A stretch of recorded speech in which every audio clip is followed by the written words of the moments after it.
calcio può essere un grande strumento se l'allenatore sa andare nel verso giusto. Oggi bisogna guardare la società, quello che succede, viviamo sempre più isolati. Noi bisogna ridare il senso della comunità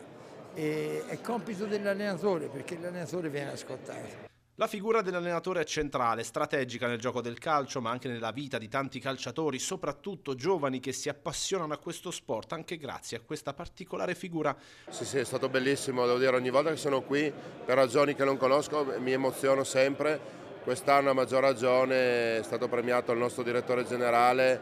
che prima di tutto per me è un amico, ci conosciamo veramente da quasi 30 anni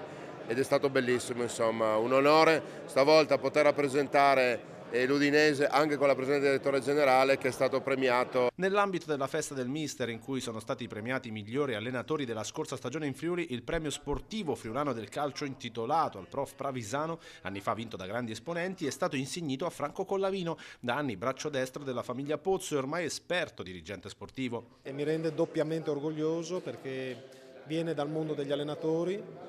e la figura dell'allenatore è una figura strategica, come ho avuto modo di ribadire anche poc'anzi, nel mondo del calcio, e qui in questa sede è stata sottolineata la centralità sotto tutte le sfaccettature ed è una figura con cui i dirigenti si confrontano quotidianamente e condividono momenti belli e anche momenti meno belli. E ringrazio davvero anche che l'associazione qui di Udine abbia avuto la sensibilità di riconoscermi questo premio, perché poi e questo è il secondo motivo per cui sono contento, perché questo è un premio che viene dal territorio e io mi sento orgogliosamente fiero di essere friulano. La dedica commuove ed è per Luca Mattiussi, ex allenatore della Primavera, scomparso prematuramente. Ognuno di queste persone mi ha lasciato qualcosa, mi ha dato qualcosa e quindi sarebbe stato davvero ingiusto fare dei nomi, dimenticarsene altri, però credo che ricordare in questa frangente Luca Mattiussi sia stato un dovere, perché anche lui è cresciuto nel mondo dei dilettanti,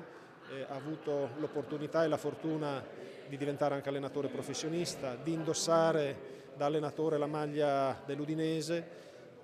ci ha lasciato prematuramente, troppo presto, e quindi